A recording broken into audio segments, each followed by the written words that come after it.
시간이 되었습니다. 다 같이 마음을 모아서 5월 31일 주일 2부 예배를 하나님께 드리겠습니다.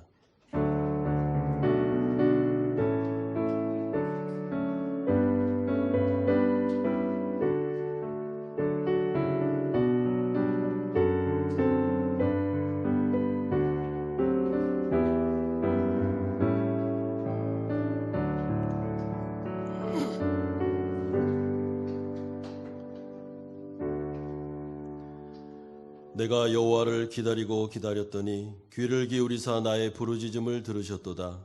나를 기가 막힐 웅덩이와 수렁에서 끌어올리시고 내 발을 반석 위에 두사 내 걸음을 견고하게 하셨도다. 새 노래 곧 우리 하나님께 올릴 찬송을 내 입에 두셨으니 많은 사람이 보고 두려워하여 여호와를 의지하리로다. 아멘.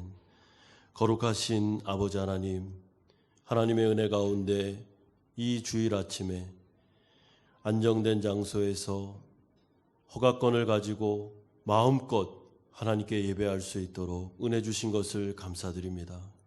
코로나19와 같은 어려운 상황 속에서도 우리 사랑하는 성도님들 교회라는 이름으로 회집하게 하시고 하나님 앞에 나와 믿음의 고백을 드리며 찬송하게 하여 주시니 감사드립니다. 아버지 하나님, 이 예배를 받으시며 우리 가운데 하나님의 복된 소식을 알려주시고 말씀을 듣고 다시 한번 하나님 앞에 경외하는 자리로 나아갈 수 있도록 은혜 내려 주시옵소서. 성령님, 하나님의 복음은 능력이라 하셨사오니 아버지 하나님, 이 복음이 선포될 때 우리의 마음속에 하늘의 효력을 발휘하여 주셔서 거듭남의 역사와 믿음을 붙잡아주는 놀라운 은혜가 이 예배 가운데 충만히 임할 수 있도록 은혜 내려 주시옵소서. 예수님의 이름으로 기도드리옵나이다. 아멘. 우리 손을 앞으로 내미셔서 같이 하나님의 은혜의 보좌 앞으로 나아가시겠습니다. 하나님, 우리에게 부흥을 주시옵소서. 하나님의 부흥으로 역사하여 주시옵소서. 세상 모든 민족이 구원을 얻기까지 쉬지 않으시는 하나님,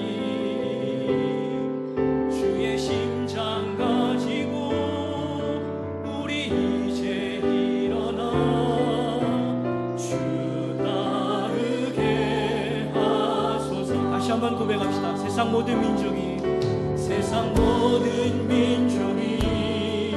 구원을 얻기까지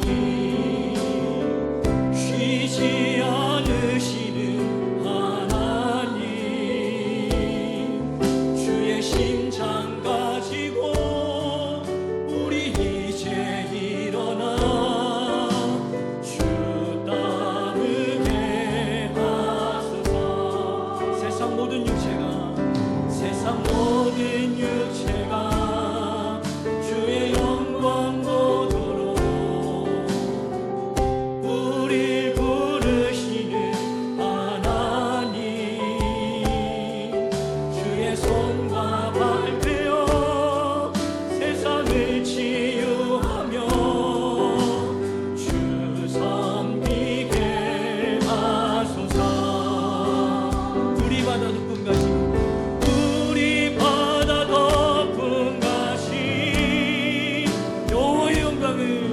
여호와의 영광을 인정하는 것이 온 세상 가득하리라. 우리 바다 덮은 가시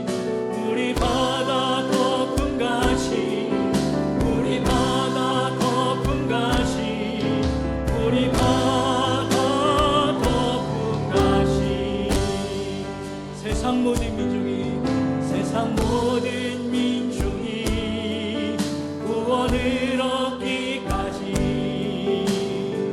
쉬지 않으시는 하나님,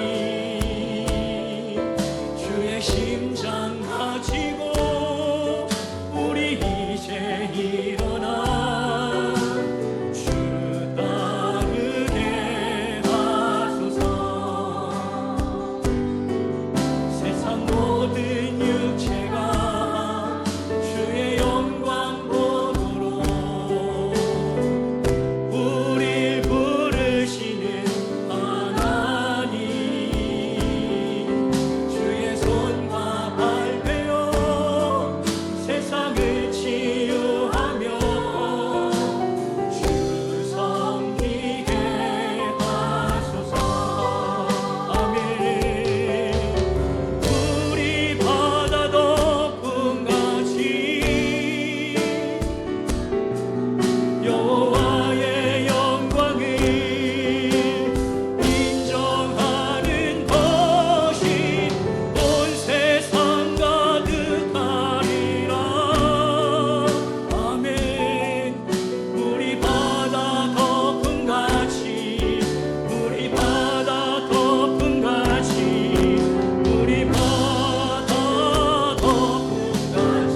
쉬지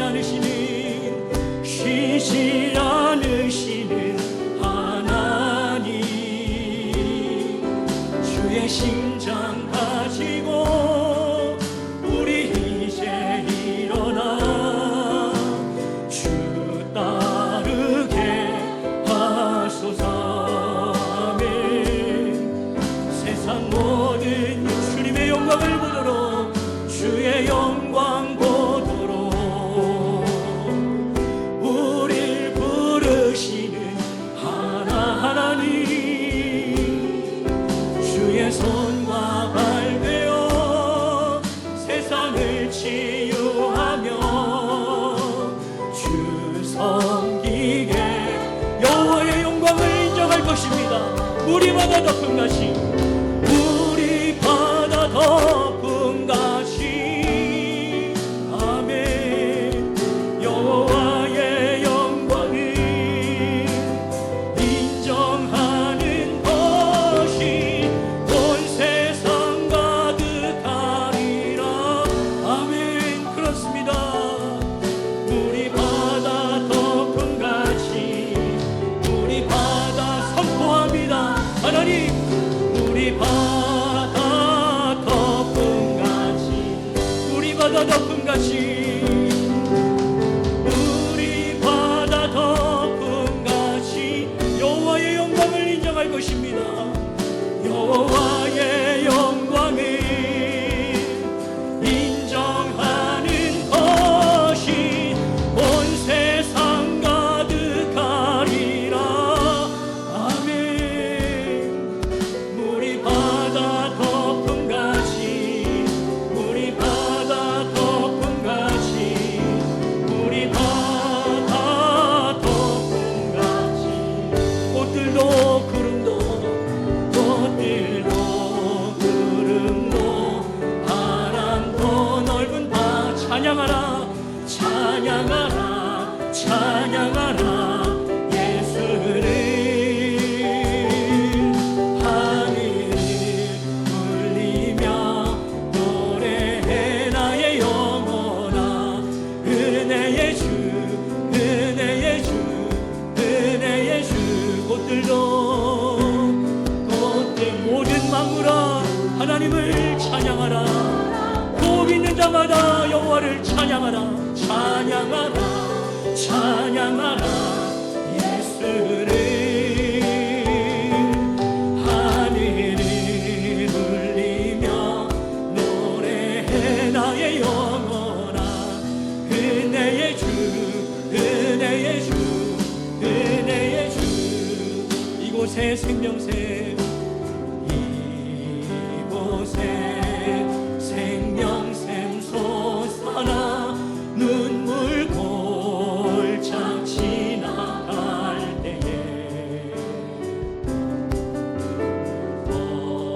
호산나 열매 맺히고 웃음소리 넘쳐나리라. 그날에 하늘이 열리고, 그날에 하늘이 열리고 모든 이가 보게 되리라. 아멘. 마침내 꽃들이 피고 영광의 주가 오시리라. 꽃들도 구름도 바람도 넓은 바다도 찬양하라, 찬양하라 예수를. 하늘을 울리며 노래해 나의 영혼아. 은혜의 주, 은혜의 주. 우리 잘 일어나셔서 꽃들도 구름도, 꽃들도 구름도 바람도 넓은 바다도 찬양하라, 찬양하라 예수를. 아멘. 하늘을 울리며 노래해 나의 영혼아. 은혜의 주,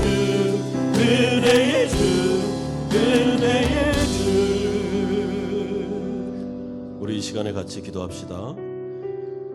우리가 하나님 앞에 예배하고 경배하는 것은 인간의 본분입니다. 그리고 우리의 삶의 고백입니다. 예배로 나아가면서 믿음의 고백을 드리십시오. 하나님은 나의 구주가 되시고 나는 피 좀 흘리며 하나님의 은혜가 없으면 살아갈 수 없는 자임을 고백하셔야 됩니다. 그리고 이 예배는 살아있는 예배가 되어 우리를 살리고 새롭게 하는 예배여야 합니다. 성령의 은혜를 간구합시다. 하나님, 이 가운데 진정한 예배자로 내가 서게 하여 주시고 하나님의 은혜가 임하는 예배가 되게 하여 달라고 같이 기도하겠습니다. 거룩하신 아버지 하나님, 우리가 하나님 앞에 진정한 예배자로 서기를 원합니다. 아버지 하나님, 우리가 하나님을 예배하고 경배하는 것은 우리의 본분입니다. 옳은 것입니다. 하나님을 인정하고 우리의 삶의 구주로 주인으로 모셔드리는 것 옳은 것입니다. 하나님 주님, 우리가 이 믿음의 고백을 가지고 하나님께 나아가 예배할 때 하나님께서 이 가운데 성령으로 함께하여 주시며 주님의 은혜를 더하여 주셔서 살아있는 예배를 경험하게 하여 주시고 예배를 통하여 우리의 영혼이 소생되고 죽은 영혼들이 다시 살아나며 회복되는 역사가 일어나게 하여 주시옵소서. 성령으로 이 예배를 축복하여 주시고 은혜를 더하여 주시옵소서. 예수님의 이름으로 기도드리옵나이다. 아멘. 사도신경으로 신앙 고백 드리겠습니다. 나는 전능하신 아버지 하나님 천지의 창조주를 믿습니다. 나는 그의 유일하신 아들 우리 주 예수 그리스도를 믿습니다. 그는 성령으로 잉태되어 동정녀 마리아에게서 나시고 본디오 빌라도에게 고난을 받아 십자가에 못 박혀 죽으시고 장사된 지 사흘 만에 죽은 자 가운데서 다시 살아나셨으며 하늘에 오르시어 전능하신 아버지 하나님 우편에 앉아 계시다가 거기로부터 살아있는 자와 죽은 자를 심판하러 오십니다. 나는 성령을 믿으며 거룩한 공교회와 성도의 교제와 죄를 용서받는 것과 몸의 부활과 영생을 믿습니다. 아멘. 다 함께 자리에 앉으셔서 210장 찬송 드리겠습니다.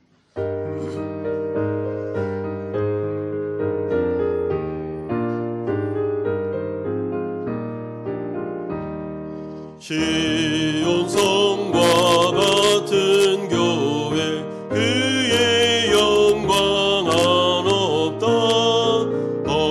허락하신 말씀대로 주가 친히 세웠다. 반석 위에 세운 교회 흔들 자가 누구랴.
다 함께 기도드리시겠습니다. 항상 우리를 살피시며 돌보아 주시는 신실하신 하나님을 찬양합니다. 주님께 예배드릴 수 있도록 허락하심을 감사드립니다. 이 시간 이곳에 있는 모두가 하나님께 예배하기 위하여 주님 앞에 나와 머리를 숙였사오니 저희 예배를 기뻐 받아주시고 이 시간이 은혜의 시간이 되게 하여 주시옵소서. 모든 것이 지나가고 삶을 뒤돌아볼 때야 비로소 주님의 날개 아래서 우리가 보호받고 있었음을 깨닫게 됩니다. 그런 주님의 사랑에도 우리는 주어진 환경에 안주하며 세상을 살아가느라 주님을 향해야 할 우리의 마음이 주님께 향하지 못하고 주님이 기뻐하시는 일에 온전히 집중하지 못하였음을 고백합니다. 우리의 삶 속에서 쓰러지고 넘어질 수밖에 없는 우리들을 불쌍히 여겨 주시옵소서. 우리의 마음의 완악함을 주님 용서하여 주시옵소서. 이제는 우리의 삶을 살아계신 주님과 동행하며 살아갈 수 있도록 주님 인도하여 주시고 주님을 본받아 우리의 삶이 온전한 믿음과 순종 안에서 겸손히 섬기는 삶이 되게 하여 주시옵소서. 우리 교회가 초대교회처럼 사도의 가르침을 받아 서로 교제하며 떡을 떼며 가르치기를 힘쓰는 교회가 되게 하시고 주님의 말씀을 사모하며 기도와 말씀으로 무장하고 사랑으로 하나 된 주님이 기뻐하시는 교회가 되게 하여 주시옵소서. 주님께서 언제나 저희의 마음을 살피시고 저희들의 기도를 기울여 주심에 감사를 드립니다. 많은 기도 제목을 가지고 살아가는 우리 모든 성도님들의 기도를 들어주시고 그 기도에 대하여 주님의 뜻으로 온전히 응답하여 주시옵소서.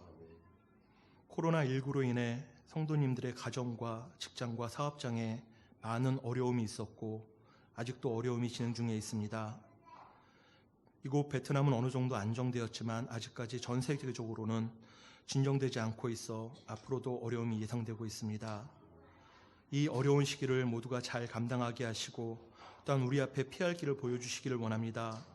이 코로나 사태로 이 안에서 저희가 주님을 온전히 바라볼 수 있는 그러한 시기가 되게 하여 주시옵고 또 우리가 전 세계를 위해 기도하며 안정되기를 원하게 하여 주시옵소서.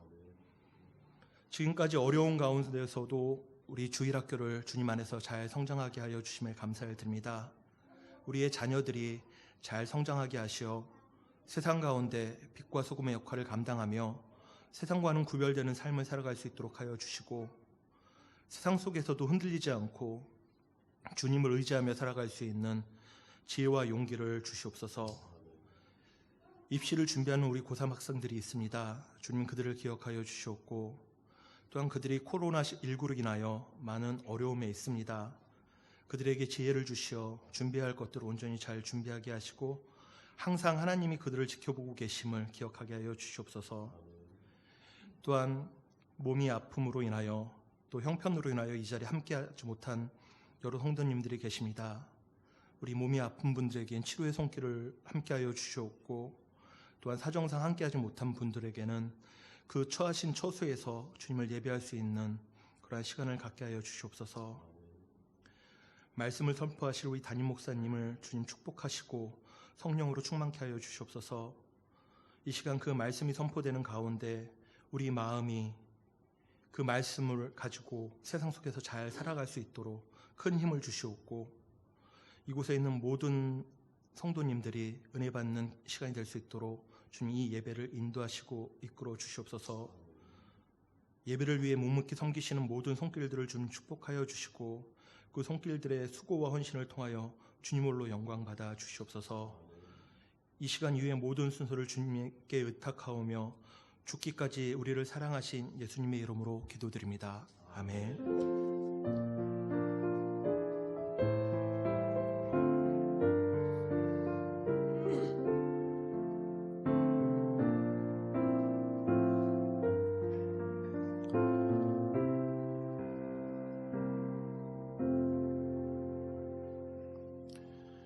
오늘 우리에게 주시는 하나님의 말씀은 신약성경 로마서 1장 18절에서 32절까지의 말씀입니다.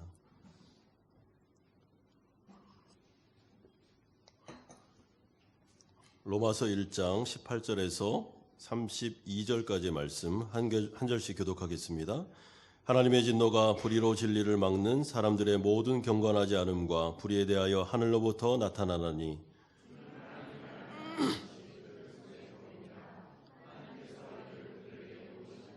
창세로부터 그의 보이지 아니하는 것들 곧 그의 영원하신 능력과 신성이 그가 만드신 만물에 분명히 보여 알려졌나니 그러므로 그들이 핑계하지 못할지니라.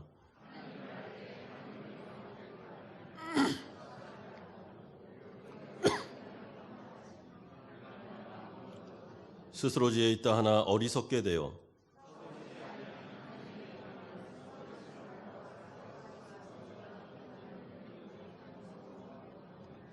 그러므로 하나님께서 그들을 마음의 정욕대로 더러움에 내버려 두사 그들의 몸을 서로 욕되게 하게 하였으니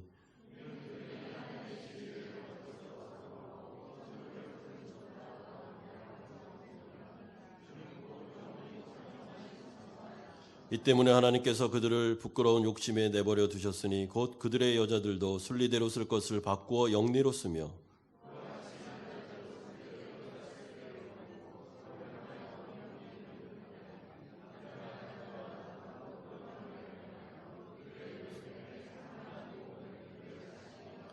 또한 그들이 마음에 하나님 두기를 싫어하며 하나님께서 그들을 그 상실한 마음대로 내버려 두사 합당하지 못한 일을 하게 하셨으니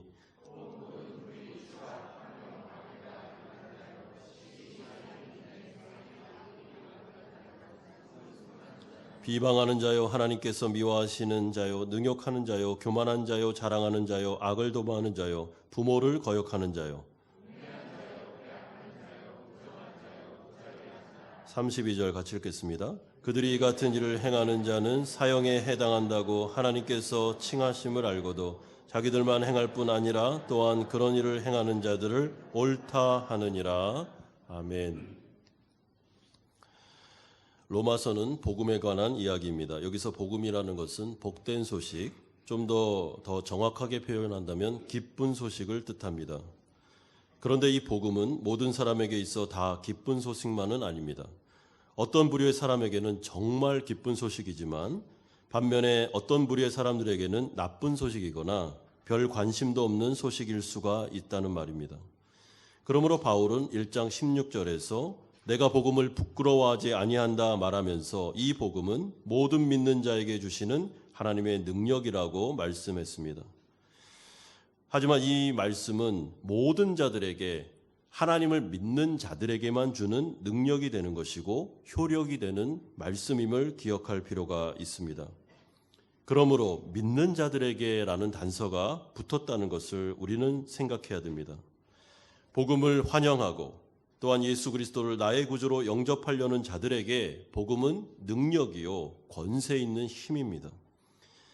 이러한 사상에 대해서 예수님도 마가복음 2장 17절에서 이렇게 강조하셨습니다. 예수께서 그들에게 이르시되 건강한 자에게는 의사가 쓸데없고 병든 자에게야 쓸데있느니라. 나는 의인을 부르러 온 것이 아니요 죄인을 부르러 왔느니라. 여러분 너무나도 상식적인 말 아닙니까? 어떤 사람이 자기가 아프지도 않고 나는 건강하다고 생각하는데 의사를 찾아가거나 병원을 찾아갈 리가 없습니다. 내가 아프다는 것을 인식할 때 내가 참 어렵다는 것을 알 때 의사에게로 나아가는 것이죠. 그렇기 때문에 복음은 내가 죄인이라고 생각할 때에만 나에게 능력이요 효력을 발휘하는 것입니다. 이와 비슷한 이야기가 알코올 중독자 자가치료협회라는 곳에서 일어나고 있습니다. 여러분 이 치료협회에서는 알코올 중독자들을 치료하는데 12단계를 거쳐서 치료합니다. 그중에 1단계가 아주 중요합니다. 여기에서 알코올 중독자들이 자신에 대해서 인정해야 될 필요가 있는데 이들은 이렇게 고백한다고 합니다. 우리는 우리 자신이 알코올에 대해 무력하다는 사실, 즉 우리의 삶이 손쓸 수 없는 지경에 이르렀다는 사실을 인정했다. 이런 전제 조건이 있을 때 이제부터 치료가 효력을 발휘하는 것입니다. 나는 알코올 중독에 빠지지도 않았고 나는 내가 손쓸 지경에 있지 않다. 나는 문제가 없다 하면 그 사람은 아무리 좋은 시스템과 그 알코올 중독자를 치료할 수 있는 환경에 들어간다 할지라도 자기가 이 부분을 인정하지 않기 때문에 치료가 불가능하다. 이것이 바로 알코올 중독자 자가치료협회가 내놓은 공식적인 입장입니다. 이런 점에서 로마서는 우리의 영혼과 이 세상의 영적인 상태를 그대로 들여다볼 수 있는 자세하게 설명해 줄 수 있는 종합진단 키트와도 같습니다. 그렇기 때문에 알코올 중독자 자가치료협회가 아닌 영혼 자가치료협회의 역할을 하는 것이 바로 로마서입니다. 저는 이런 하나님의 말씀 로마서를 통해서 우리 사랑하는 성도님들과 함께 우리의 영혼을 한번 진단해보고 또한 우리의 영혼을 엑스레이를 찍듯이 한번 점검해보고 만약에 문제가 있다면 그리스도에게로 나아가 치료받고 회복되고 회심하여 영생을 얻기를 바라고 우리가 이렇게 점검해 본 결과 회심한 사람이 맞다면 이 로마서의 말씀이 우리의 믿음을 더 견고해 주는 쪽으로 나아가기를 소망하고 있습니다. 그래서 이 말씀을 통하여 복음을 통해서 하나님의 능력을 통해서 우리 한마음교회가 더 튼튼해지고 견고해지며 구원의 역사를 이루는 노아와 방주와 같은 역할을 하는 교회가 되기를 소망하고 있습니다. 우리가 첫 번째로 살펴볼 내용은 하나님의 진노가 18절에 드러나고 있습니다.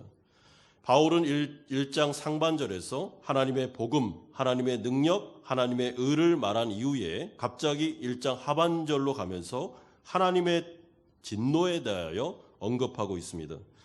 이것은 바울의 논리입니다. 다시 말해서 바울이 하나님의 구원과 은혜와 능력을 체험하려면 반드시 하나님의 진노와 하나님의 심판을 인정하고 이것을 모를 때 우리는 이 은혜 안으로 들어갈 수 없다는 바울의 논리죠. 그렇기 때문에 성경은 또한 사도 바울은 하나님의 진노하심에 심판하심에 대하여 분명하게 오늘 이 하반절에서 말씀하고 있습니다. 흔히들 사람들이 하나님은 사랑이시고 긍휼이시며 자비하신 분이기 때문에 하나님의 진노와 심판에 대해서 나는 인정할 수도 없고 받아들일 수도 없으며 또한 이것은 하나님의 사랑이라는 개념에 위배된다라고 말하는데 여러분 그것은 성경적인 주장이 아닙니다. 자신들의 주장입니다. 성경은 절대로 그렇게 말하지 않습니다. 성경은 균형을 잡으라고 말합니다. 하나님은 사랑의 하나님이기도 하지만 진노하시는 하나님이시며 하나님은 자비와 구원의 하나님이시지만 하나님은 심판의 하나님이심을 성경은 말씀하고 있습니다. 그런데 여기서 말하는 하나님의 진노는 사람들이 하는 분노와는 차원이 다른 것입니다. 여러분 사람들은 어쩔 때 분노합니까? 자존심이 상한다든지 감정 조절에 실패했다든지 우라통이 터진다든지 자기가 원하는 대로 안 될 때 그는 화를 내고 심술궂게 굴면서 분노를 터뜨립니다. 그렇기 때문에 모든 인간의 분노와 화냄 속에는 불순물이 섞여 있기 마련입니다. 선의의 분노도 있죠. 맞습니다. 그러나 선의의 분노 안에도 조절되지 않는 감정과 지나친 화가 그 안에 악의적인 요소로 반드시 포함된 것입니다. 여러분 그럼에도 불구하고 하나님의 분노는 이런 악과 죄가 전혀 포함되지 않은 그러니까 완벽한 거룩한 분노라는 것을 기억해야 됩니다. 그러므로 하나님의 분노는 죄에 대해서 악에 대해서 극도의 혐오를 말하는 것입니다. 인격적인 거부 이것이 바로 하나님의 진노가 되는 것입니다. 여러분 이런 사실을 통해서 우리는 아주 중요한 교훈을 하나 얻게 되는데 하나님은 결코 죄와 악에 대해서는 중립적인 태도를 취하지 않으십니다. 그는 결코 악과 죄를 눈감아 주시지 않습니다. 그는 기준을 이미 선포한 분이고 기준이 성경에 기록되어 있기 때문에 하나님의 기준에서 벗어난 죄와 악은 하나님이 반드시 심판하신다. 이것이 바로 성경의 이야기입니다. 따라서 하나님의 심판은 공의로운 심판입니다. 우리가 지식이 있거나 우리가 조금만 이 마음이 있다면 우리는 성경을 읽게 될 것이며 창조주가 기록한 기준에 대하여 우리는 알게 될 것입니다. 여러분 만약에 심판주가 계시다는 것이 사실이라면 모든 인간은 이 세상을 자기 마음대로 자기 멋대로 살면 안 됩니다. 그것은 결코 지혜로운 것도 아니고 그것은 어리석은 행동입니다.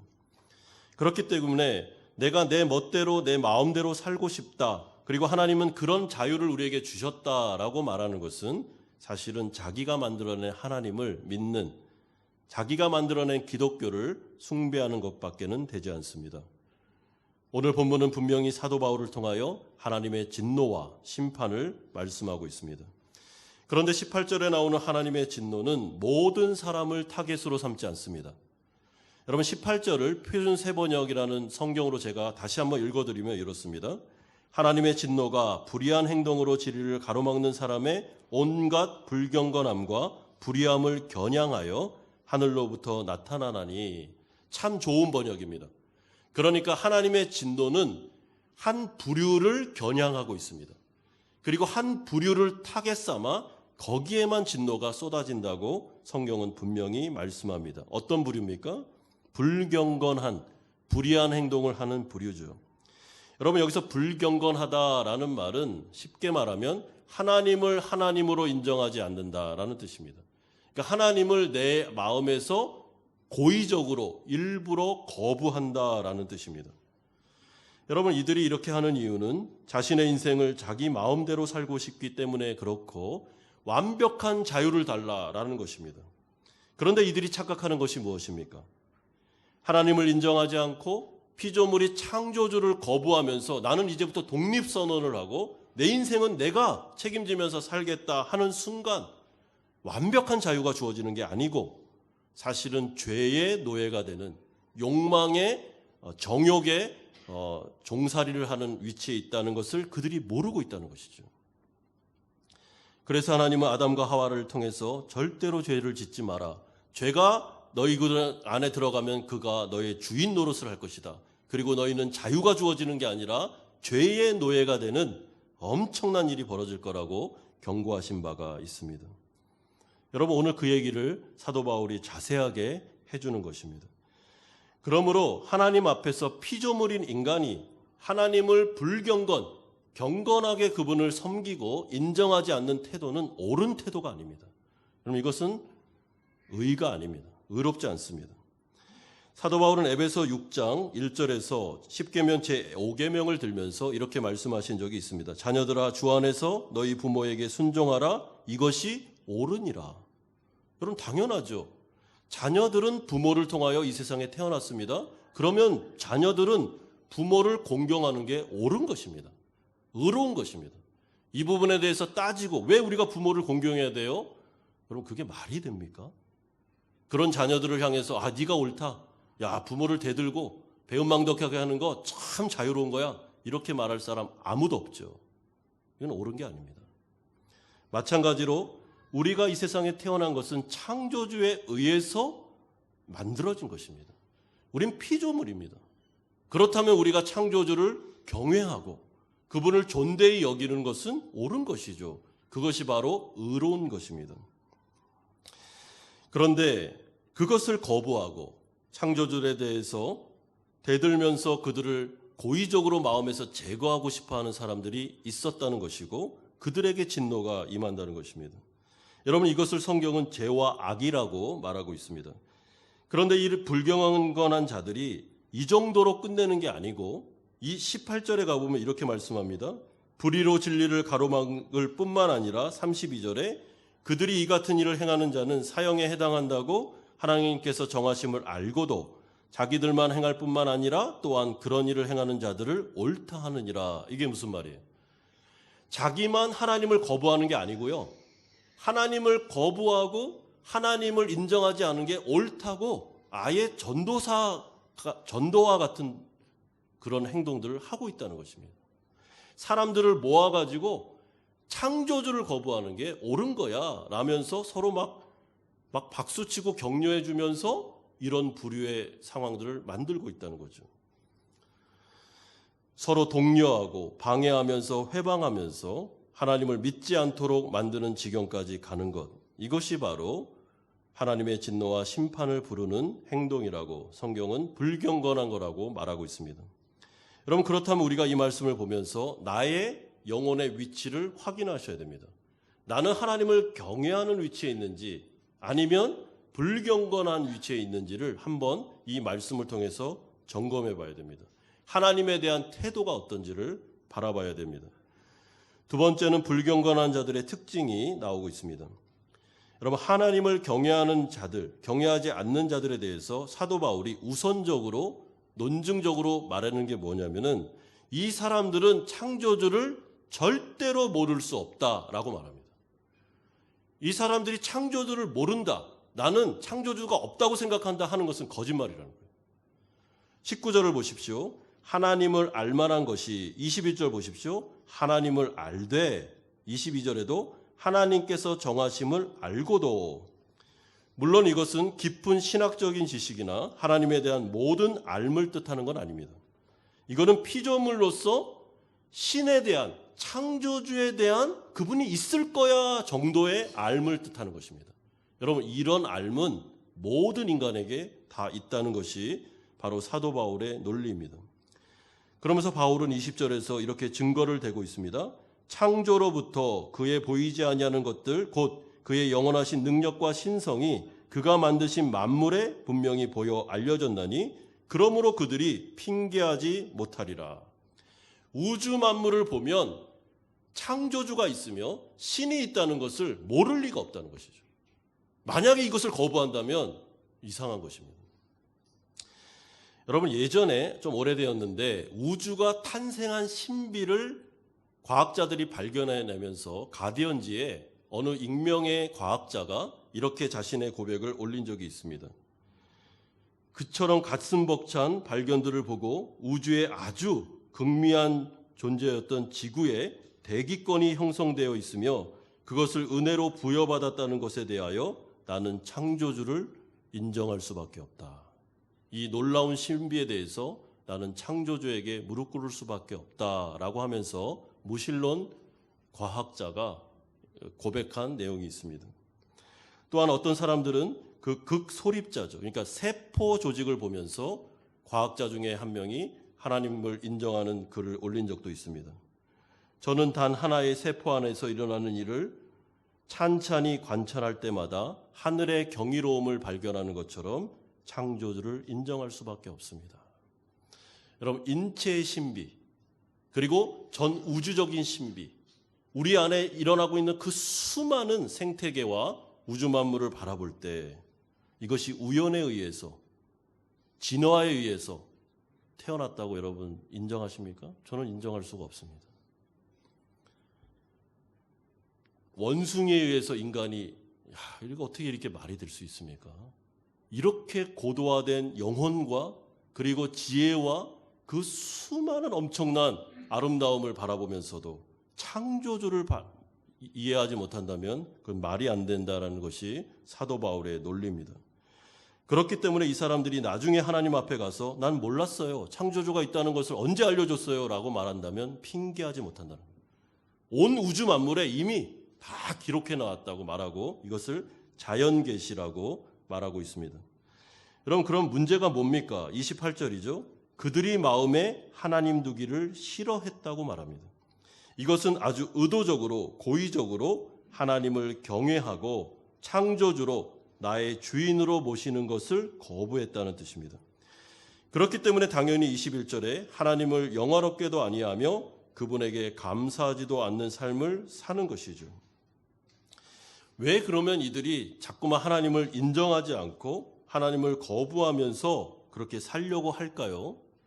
오늘 본문에 보면 그 해답이 다 나옵니다. 22절은 이렇게 말씀합니다.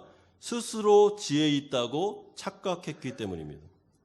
여러분, 여기서 스스로 지혜 있다, 이 말은 한마디로 표현하면 자아도취를 말합니다. 자만이죠. 교만이죠.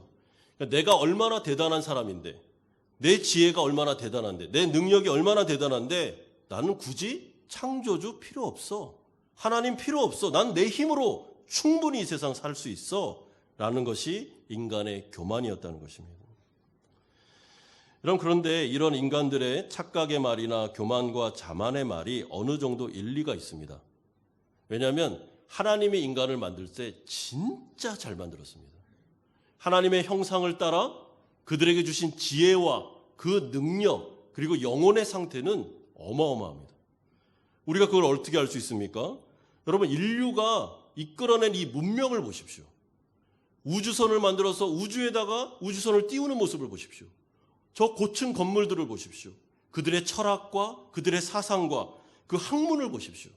그들이 이루어놓은 놀라운 문화유산을 보십시오. 엄청납니다, 여러분. 여러분, 인간이 대단한 존재입니다. 왜 그래요? 하나님이 그렇게 만드셨기 때문입니다. 그런데 문제는 그 대단한 머리와 지혜와 능력을 가지고 하나님이 주시는 은혜를 가지고 질서를 잘 지키면서 하나님께 순응하면서 하나님을 경배하는 자리로 나아갔다면 얼마나 아름다운 삶을 영위했겠습니까? 근데 인간의 문제는 그 뛰어난 머리를 가지고 창조주를 거부하는 교만한 쪽으로 나아갔다라는 것이 문제죠. 안타까운 것입니다. 하나님이 그렇게 경고했음에도 불구하고 아담과 하와에게 절대로 선을 넘지 마라, 네가 피조물임을 인정해야 돼, 그러면 너는 행복하게 살 수 있다는 경고를 무시하고 자기가 하나님처럼 되고 싶어서 하나님도 제끼고 내가 인생의 왕자에 오르고 싶어서 그렇게 살았던 인간의 모습은 정말 너무나도 비참해졌다라는 것이 오늘 본문의 논지죠.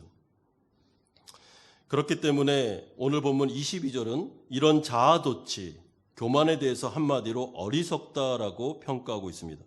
여러분, 여기서 어리석다 이 말은 자신의 분수를 모르는 자들이다라는 말이 내포된 말입니다.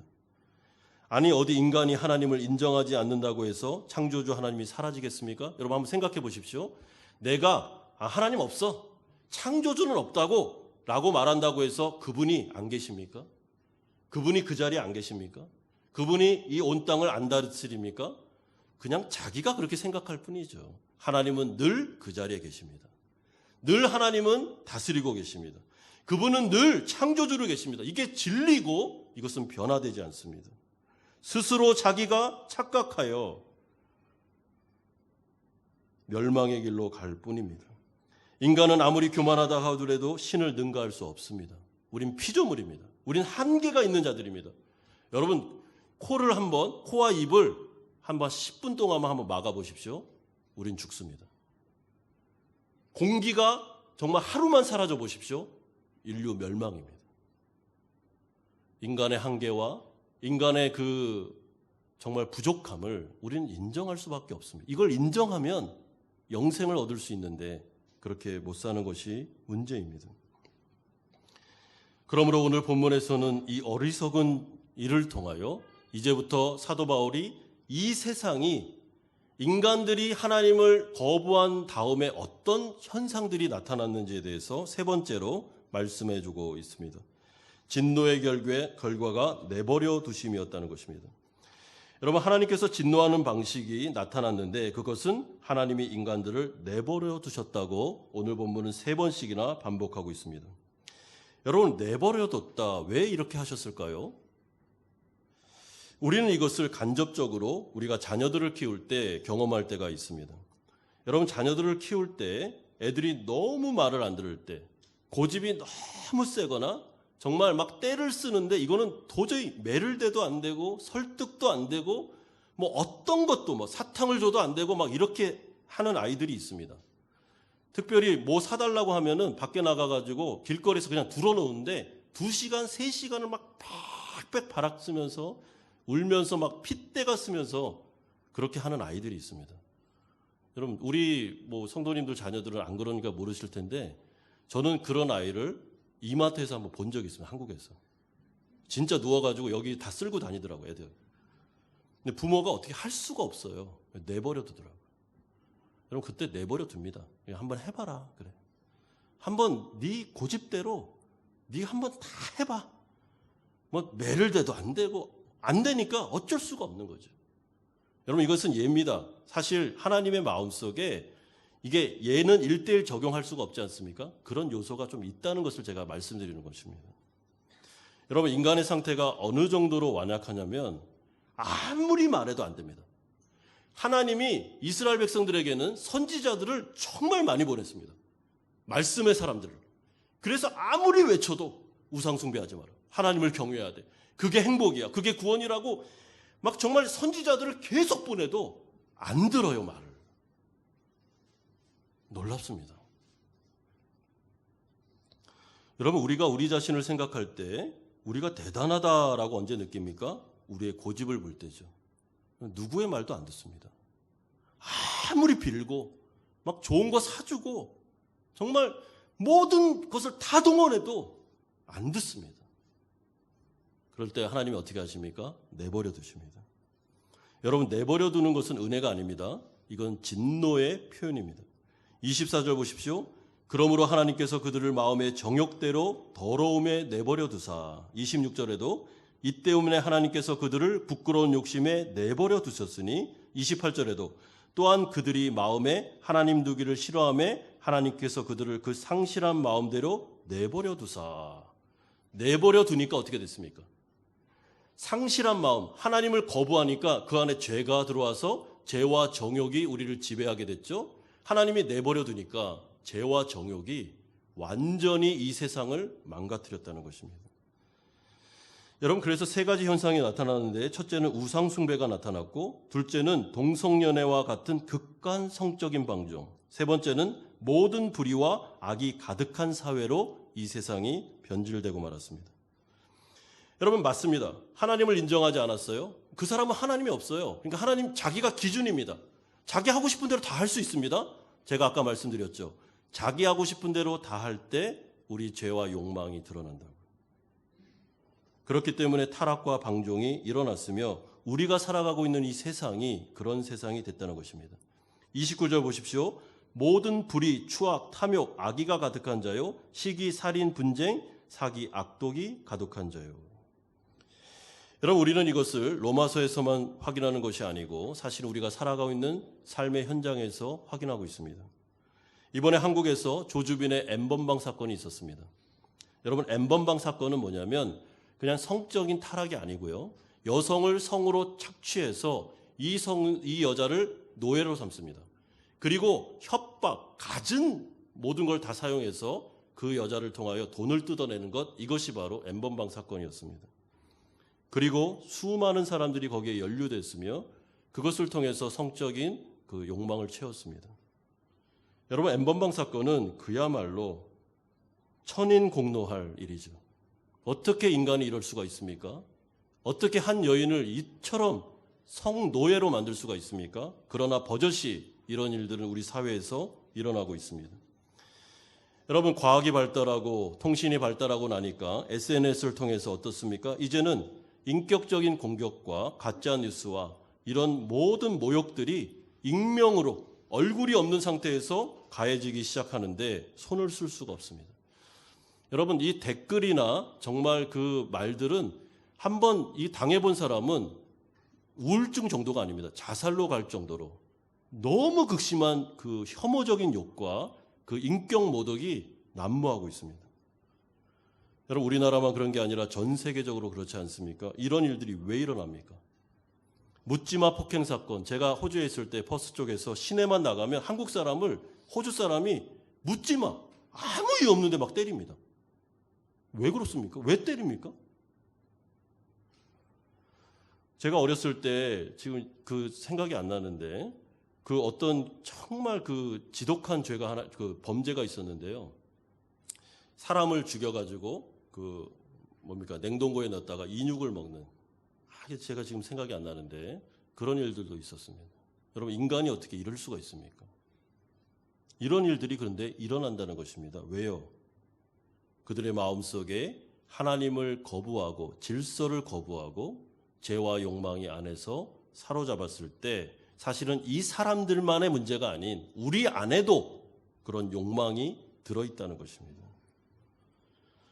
하나님께서 일반 은총을 통해서 법과 사회를 통해서 이걸 누그러뜨렸으니까 다행이지, 만약에 법과 사회까지 없다면, 모든 질서가 없다면 모든 인간은 이렇게 나타날 수밖에 없다는 것이죠.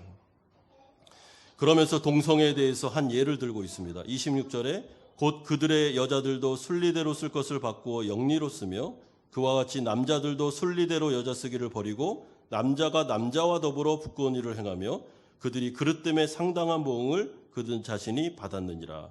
여기서 순리대로, 이 말은 직역을 하면 창조의 질서대로라는 뜻입니다.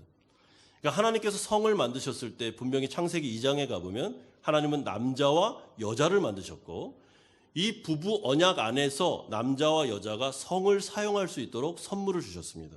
이것이 창조의 질서입니다. 하나님이 정하신. 그런데 창조주를 인정하지 않으니까 순리대로 창조의 질서를 마음껏 어길 수 있으니까 어떻게 합니까? 남자가 남자로 더불어 성관계를 하고 여자가 여자를 더불어 성관계를 하는 동성연애가 판을 치더라라는 것입니다. 근데 이것은 동성애만 문제를 삼는 게 아니고요. 이건 극한 성적인 범죄의 예를 드는 겁니다. 그러니까 동성애 산하 모든 범죄는 하나님 앞에서 악하고 죄이며 진노의 대상이다라는 것을 분명히 말씀하는 거죠. 여러분, 이것이 우리가 살고 있는 현실에도 나타나고 있는데 이제는 어떻게 됩니까? 동성 결혼이 합법화되고 있습니다. 여러분, 전 세계적으로 굉장히 많습니다. 우리나라도 위험합니다. 캐나다 같은 경우는 성을 2개로 가르치지 않고 7개, 8개 된다고 가르칩니다. 성이. 여러분, 창조의 질서가 완전히 전 세계적으로 무너지고 있죠. 그리고 이제는 그 법원에서 동성애들이 와가지고 결혼식을 안 해주면 그 목사가 해임됩니다. 미국이나 다른 선진국에서는 이미 이런 법들이 통과되고 있습니다. 하나님께서 하지 말라고, 창조의 질서가 아니라고 말해도 불명하고 하나님을 경외하지 않으니까 그냥 갈 때까지 가는 것입니다. 여러분, 제가 아는 목사님이 캐나다로 유학을 가셨는데 전화를 해보니까 자녀들을 공교육을 시키지 못하겠다고, 그래서 가정교육을 시키겠다고 말하더라고요. 그래서 왜 그러냐고 그러니까 대놓고 성을 2개라고 가르치지 않고 7, 8개가 된다고 가르친답니다. 아이들에게 그렇게 교육을 시키니 애들을 어떻게 신앙교육을 시켜야 할지 몰라서 도대체 공교육을 못 시키겠다. 그래서 이제는 애들을 내가 가르쳐야 되겠다 해서 가정교육을 시킨다고 그렇게 말하는 것을 보았습니다. 안타까운 현실이죠. 여러분, 그러나 성경은 분명히 사도 바울을 통해서 이것은 죄와 악이며 하나님의 진노와 심판이 있다고 말씀하고 있습니다. 여러분, 우상숭배는 어떤 것입니까? 우상숭배는 인간은 창조될 때 신의존적으로 창조되었다는 것입니다. 우린 피조물이기 때문에 하나님을 의존하지 않으면 못 살게 시스템화되어 있습니다. 우리가 인정하든 인정하지 않든요. 그렇기 때문에 하나님을 거부하잖아요. 그럼 인간이 살아야 되잖아요. 그렇기 때문에 하나님을 의존하지 않는 것을 다른 것을 의존하는 쪽으로 갈 수밖에 없더라. 이것이 바로 우상숭배입니다.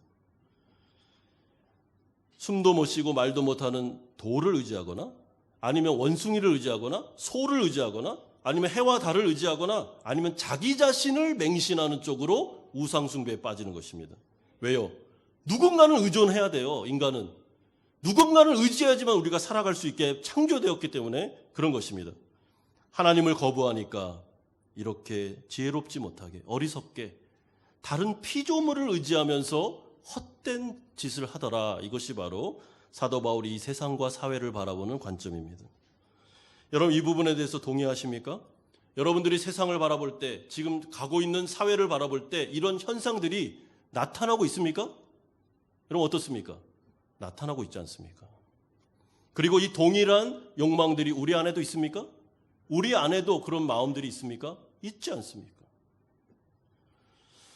그러므로 이것은 지혜로만 그치는 것이 아닌 우리가 경험할 수 있는 살아있는 진리가 되는 것이죠. 그러므로 사도 바울이 왜 지금 이런 부분들을 이렇게 적나라하게, 솔직하게, 진솔하게 말하는 것일까요? 여러분, 왜 그렇습니까? 그것은 이런 어리석은 인생을 사지 말라는 것입니다. 한마디로 얘기합니다. 사도 바울이 하고 싶은 이야기는 왜 굳이 피조물이 하나님을 의지하면 되는데 하나님을 거부하고 고집을 세우고 하나님을 내 인생에서 쫓아내서 이런 비참한 인생을 살 이유가 있느냐? 이것이 바로 오늘 본문의 논지입니다. 여러분, 이렇게 살 이유가 없습니다. 한 여자를 만나 아름답게 결혼 생활하면 얼마나 행복합니까? 하나님을 경외하고 부인을 사랑하고 가정을 잘 이루고 창조의 순리에 따라 경외하는 마음으로 우리가 인생을 살아갈 때 그게 바로 영생이며 그게 바로 복된 인생인데 굳이 하나님을 거부하고 순리를 거부하면서 욕망과 그 모든 것들을 향해 가서 이렇게 사회를 엉망으로 만들 이유가 있느냐? 이것이 바로 성경의 이야기하는 말씀입니다. 그러므로 복음이 우리에게 들려졌습니다. 이렇게 살지 않아도 됩니다. 이제 하나님을 인정하면 됩니다. 우리가 죄인임을 고백하면 됩니다. 내 안에 욕망과 죄가 들어와서 이렇게 사회가 이렇게 어지러워졌습니다. 죄송합니다, 하나님. 주 예수 그리스도를 의지하고 이제는 하나님을 나의 구주로 삼고 정말 아름답게 한번 살고 싶습니다. 고백하기만 하면 성령이 우리 안에 들어오셔서 또한 성령의 공동체를 통해서 하나님이 우리에게 영생을 주시고 구원의 은혜를 주셔서 아름답게 살 수 있다라는 것이 복음의 메시지인 것입니다. 그러나 그럼에도 불구하고 21절에 한 단서를 두고 있습니다. 이들의 생각이 허망하여지며 미련한 마음이 어두워졌나니. 무슨 말이죠? 이렇게 쉬운, 이렇게 어떻게 보면 고백만 하면 되는 이 복음이 이들에게 믿겨지지 않는 이유는 이들의 영혼의 상태가 어두워졌기 때문에, 다시 말해 이제는 영적으로 죽어있기 때문에, 죄인이기 때문에, 송장이기 때문에 못한다는 것입니다. 그래서 어떻게 됩니까? 복음이 증거될 때 성령의 은혜를 통해서 은혜가 그를 사로잡아야 됩니다. 하나님의 은혜가 그를 사로잡아서 그의 고집과 아집을 꺾고 하나님 앞에 무릎 꿇게 만드는 하나님의 전적인 능력이 그에게 임할 때에만 인간은 창조주를 인정하면서 구원받을 수 있으며 그때부터 정말 아름다운 인생을 살아갈 수 있다라는 것이 로마서의 말씀인 것입니다. 사랑하는 여러분, 이 말씀을 들으셨습니다. 하나님의 말씀이 선포되었습니다. 생각해 보십시오. 지금 바로 결단하지 않아도 됩니다. 한번 생각해 봅시다. 온 우주 만물, 사회를 바라보면서, 뉴스를 바라보면서 왜 이렇게 됐을까? 한번 고민해 보십시오. 왜 이 지경이 됐을까? 도대체 우리는 어떻게 하면 회복될 수 있을까? 로마서에 답이 있습니다. 주 예수 그리스도, 그분을 구주로 영접하기만 하면 됩니다. 이 은혜가 우리 성도님들에게 있기를 바랍니다. 또한 우리 자녀들에게, 또한 이 시대에 믿지 않는 모든 영혼들에게 로마서를 통한 복음의 은혜가 그들에게 미쳐서 효력을 발휘하기를 주님의 이름으로 축원드립니다. 우리 같이 한번 기도하는 시간을 갖겠습니다. 두 가지만 위해서 기도할 텐데, 하나는 오늘 들은 말씀을 생각하면서 한번 이렇게 연상을 해보십시오. 정말 이 말이 맞는가? 이 시대가, 이 세상이 정말 이렇게 돌아가고 있는가? N번방 사건이나 SNS의 댓글이나 이런 것들은 왜 일어나고 있는가? 동성연애나 정말 말도 되지도 않는 성범죄들 왜 일어나고 있는가? 한번 생각해 볼 때, 내가 정말 하나님 앞에서 어떻게 살아야 될까? 한번 고민해 보시고 믿음의 고백을 드리시기 바랍니다. 두 번째는 내 주위에 아직 믿지 않는 자들이 있으면 정말 불쌍히 여기셔서 하나님께서 내버려 두지 마시고 그들의 아집과 고집을 꺾으시고 하나님께로 돌아와 구원받고 영생을 받고 진짜 아름다운 인생을 살아갈 수 있도록 은혜 달라고, 내 가족을 위해서, 내 이웃을 위해서, 우리 교회 안에 아직 믿지 않는 영혼들을 위해서 같이 한번 기도하겠습니다. 하나님 아버지 감사합니다. 주님, 오늘 로마서 말씀을 통해서 우리에게 하나님께서 말씀하셨습니다. 아버지 하나님, 인간이 창조주를 인정하지 않고 독립을 선언했을 때 우리는 죄의 노예가 되었고 욕망의 노예가 되었습니다. 그 결과는 이 세상에 이런 성적인 타락과 방종과 정말 온갖 불의와 말도 되지도 않는 일들, 아버지 하나님, 이것은 자유가 아니며 이것은 정말 하나님이 의도하신 창조의 질서가 아닙니다. 아버지 하나님, 우리가 이런 세상을 바라보면서 우리 자신을 바라봅니다. 우리의 모습을 보게 됩니다. 하나님, 성경은 우리에게 분명히 말씀하고 있습니다. 왜 굳이 그렇게 사냐고. 창조주를 인정하면 되는데, 하나님 앞에 무릎을 꿇으면 되는데, 내가 피조물이고 하나님을 나의 주인으로 모시면 되는데, 그러면 영생이 주어지며 참된 소망이 우리에게 주어질 텐데 왜 굳이 그렇게 인생을 어렵게 살아가냐고 말하고 있습니다. 아버지 하나님, 정말 우리 안에 믿음의 고백이 있게 하여 주시고, 아직 예수를 믿지 않은 우리 가족들, 우리 이웃들이 있다면 이 은혜가 그들에게 임하게 하여 주셔서 아버지 하나님, 정말 주님의 영생을 함께 공유하고 천국 백성이 되는 놀라운 구원의 역사를 이루어 주시옵소서. 하나님, 이 로마서의 말씀이 사실은 성경에 기록되어 있는 말씀이지만 우리가 이 세상 살아가면서 경험하고 있는 일들입니다. 우상숭배와 동성애와 온갖 불의와 불경건이 이 세상에 너무나도 만연해 있습니다. 하나님 아버지, 하나님을 창조주로 인정하면 되는데, 내가 피조물이라는 것을 고백하면 되는데, 그리고 그분을 나의 구주로 영접하면 정말 영생을 얻을 수 있는데 우리는 그렇게 하지 못하고 있습니다. 주님, 긍휼을 베푸셔서 하나님 내버려 두지 마시고 은혜로 덮으시며 구원의 역사를 이루어 주시기를 소망합니다. 아버지 하나님, 우리가 이미 그리스도를 믿었다면 이 믿음의 고백을 붙잡고 노아와 같이 두려워하지 말고 이 세상 가운데 담대하게 살아가게 하시고, 아직 믿지 않는 우리 가족들, 이웃들이 있다면 불쌍히 여기셔서 은혜를 주셔서 우리와 같이 함께 구원의 아름다운 인생을 살아갈 수 있도록 하나님 역사하여 주시옵소서. 예수님의 이름으로 기도드리옵나이다. 아멘. 찬송가 50장 찬송 드리면서 준비하신 헌금을 하나님께 드리겠습니다.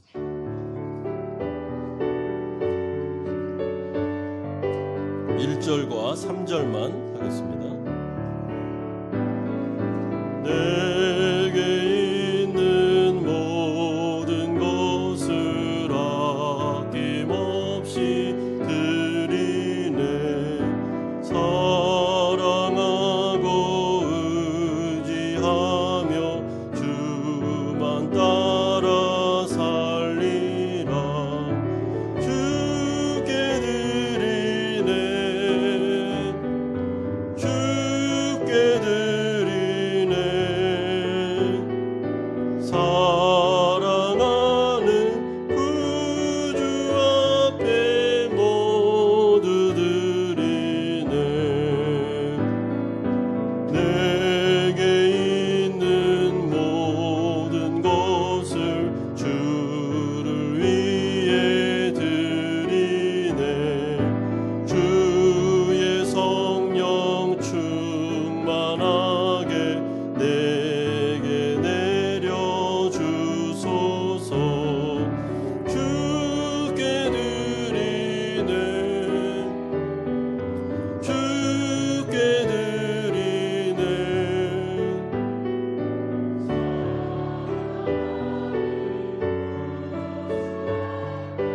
모두 드리네.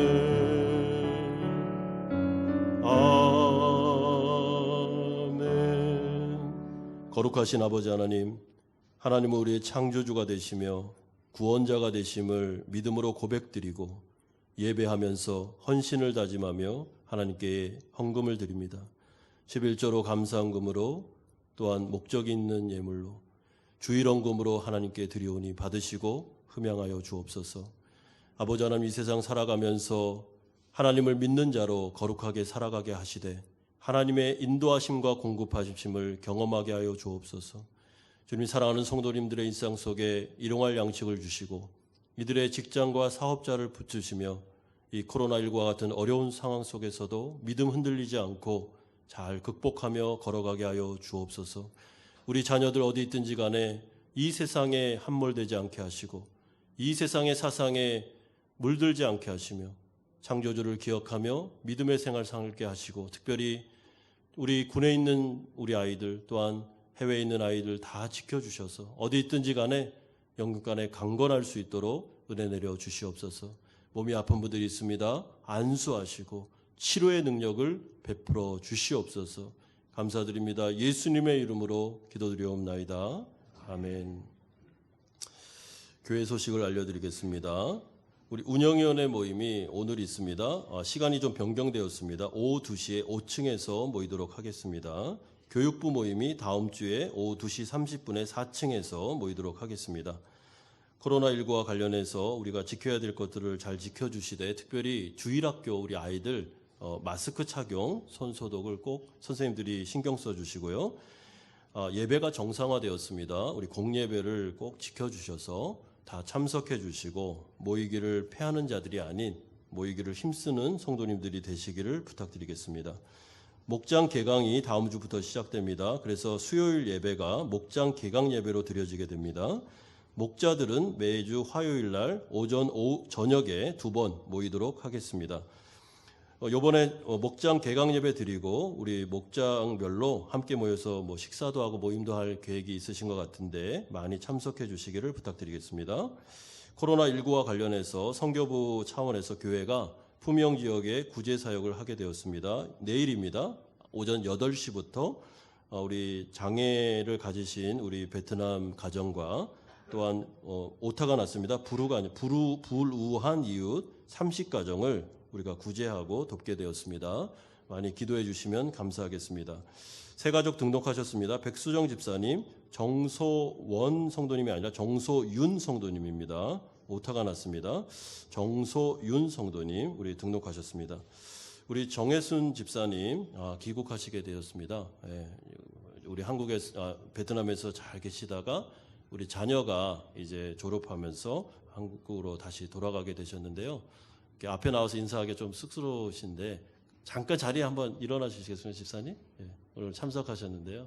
우리 잘 돌아가시라고. 예, 우리 한번 기억하겠습니다. 감사합니다, 집사님. 수고 많이 하셨습니다. 네. 다 같이 일어나셔서 우리 주기도문 찬양하고 축도로 예배를 마치겠습니다.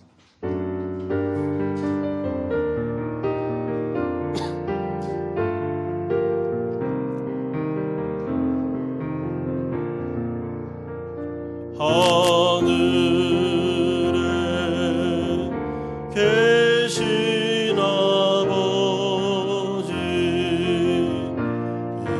이름 거룩하사 주님 나라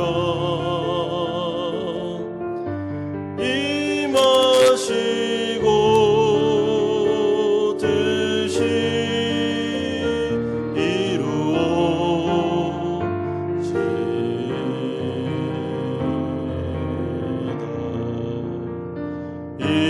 일용할 양식 주시고 우리들의 큰 죄 다 용서하옵시고 또 시험에 들게 마시고 악에서 구원하소서. 대개 주의 나라 주의 권세 주의 영광 영원히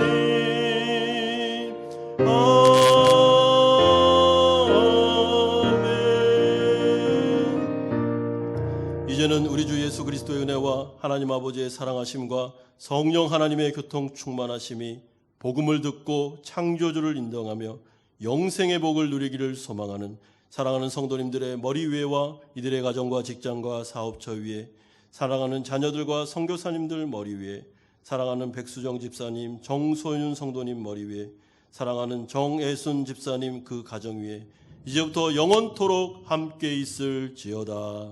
아멘.